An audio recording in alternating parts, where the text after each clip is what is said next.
Alright everyone, so it's just a basic juicer. Definitely was a something I would say most households, especially here in Florida, had. It was like the 70s and 80s, and then whenever you went to grandma and grandpa's house or something like that, they are actually great juicers. This one actually does work, but the market for the whole unit is actually less than just selling the parts individually, and this one's in a little bit rough shape on the body. I mean, it does need cleaned up, but what we're essentially going to do is try to resell the reamer that you would put put the citrus down on once you sliced it in half. The strainer, which is stainless steel, but maybe weighs 4 ounces, if that, and you still would have to remove the plastic there. And then this catch ball, which these do need cleaned up some. But all we're gonna do is take apart this base unit here, and pretty much get, I guess, just the motor out of it. Maybe a little bit of wiring, because it's not like some fancy new age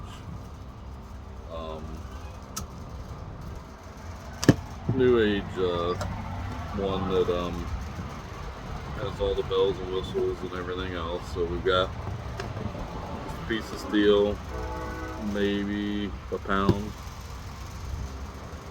and inside we've got the motor, which, let's go ahead and see.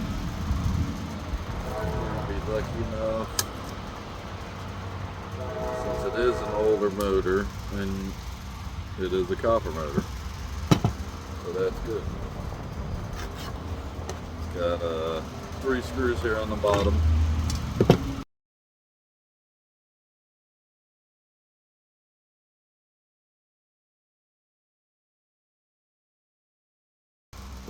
We may try to, we can get out of there easily. Resell the power cord also. There's be surprised how many power cords you sell, especially vacuum cleaners, anything like that, where that cord could get pinched. And sorry about that in the background. That's the Tropicana train, I guess, wanting in on talking about citrus juicers, since that's what they're known for. So if you guys any of y'all drink Tropicana orange juice, that is literally right across the street from me.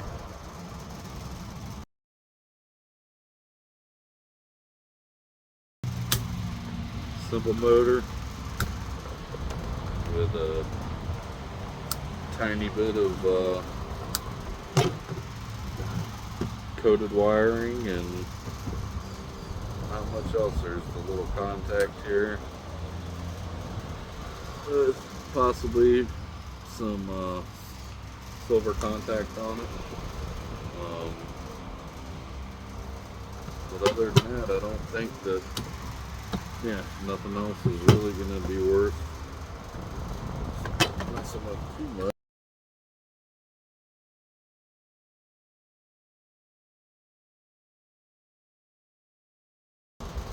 But for any of you that are actually watching these videos, if you have any advice for me,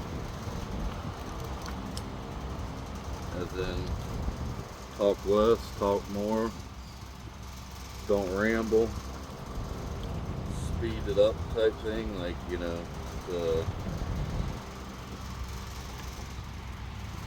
taking apart of the items or something like that, put it into a faster speed. I've done that on a couple of them.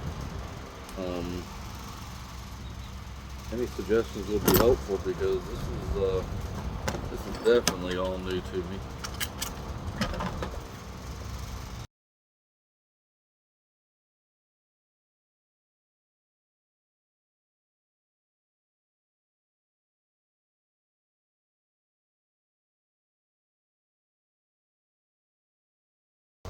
So there's a brass gear on the end there. Well, I think back then were built to last. That's right. There we go. Get that piece of brass off of there. Hopefully, no, there we go. Got our center pulled out.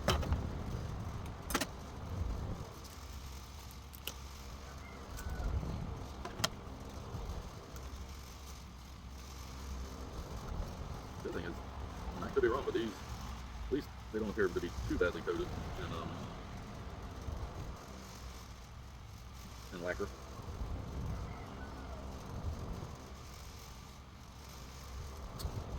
We're just gonna do it the old school way, because these should be pretty simple to get out. Just gonna cut the wires on each side instead of, like I said, hooking anything up and waking all the neighbors up.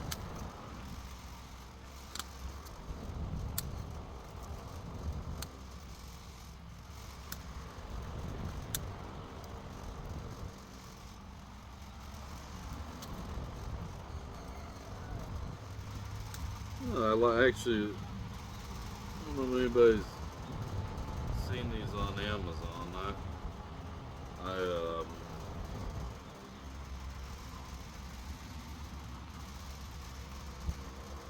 they're called Boston. They're nothing fancy at all. They're cheap ones I bought. I think you can get like a 6-pack for like $15 or something like that of them.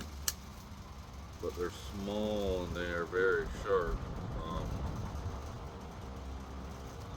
And I use them most of the time for getting stuff off the circuit boards and stuff like that, like pieces I want to keep off of the circuit board. I've been saving up some stuff, and I'm gonna try to do a board sort video, because I've honestly never done board sort. Never sent anything in. I usually sell my scrap board, scrap memory, all that good stuff on eBay. But that's it for literally for the scrapping out. I guess 2-3 ounces of copper. I'll try to remember to do a little weigh-in. Parts, which they would call replacement parts on eBay. I either toss up some like screenshots or whatever of what these have sold for recently in the past, and then hopefully, if they sell quick, I will add it to this video. If not, then maybe I'll do a part 2 when they do sell. But other than that, that's gonna be about it for that video, and I'll probably speed it up in a few little spots and all that. But everybody have a great Saturday, great weekend. If you're lucky to be out of the rain, stay hydrated, because we know it's hot when it's not raining. And everybody, God bless. Have a great day. So you just type in that juicer, the Proctor Silent Juice It, and the way I do it is you go over to this menu, it says filter, hit show more, and then go to sold items. Now the previous page is what's listed for sale right now, and you never really want to go off of that, because anybody can list anything at any price. So here somebody saw all three of those parts for $18 plus shipping. Someone got $5 plus shipping just for the strainer, $9 plus shipping just for the strainer. That's a different model. That's a pretty good price there, just for the reamer. They took an offer on it, but I'd say they probably got around $20. The reamer and just the bowl, $15 plus the shipping. The whole set, $21 plus shipping. So kind of what I'm getting at is on a lot of this stuff, especially for the people that do that don't mind sending stuff to, like, say, board sort and stuff like that. You know, you can always, this isn't exactly, you know, it isn't hard. You wrap things up in a couple pieces of bubble wrap, put them in a box, you print the label right off of eBay, which is is cheaper than going to the actual post office, the prices, and slap it on there. A lot of places you can take and schedule the night before for a pickup the next day, and it gives you a variety of locations you can leave your item for the post office to pick up. If you live in a very rural area or very, like, say, mountain area where you don't even get mail every day type thing, that they may not offer that to you type thing. So you just got to kind of look and check and see. But yeah, you can go right through the whole thing on actually, I'll just jump over and show you the post office.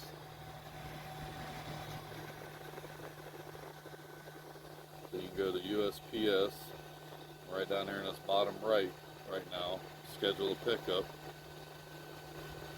You would put your information on there, hit check availability, and what that next round of questions would be, let's just toss stuff in there real quick. I'll say is if you have a dog, even if you have a dog, they'll still pick up. So that's not a big deal. Here's what I was saying: you can select where it's going to be, your mailbox, your porch, front door, back door, side door. You know, so you would just, I always have mine at the front door because you can't leave a whole box down at the road.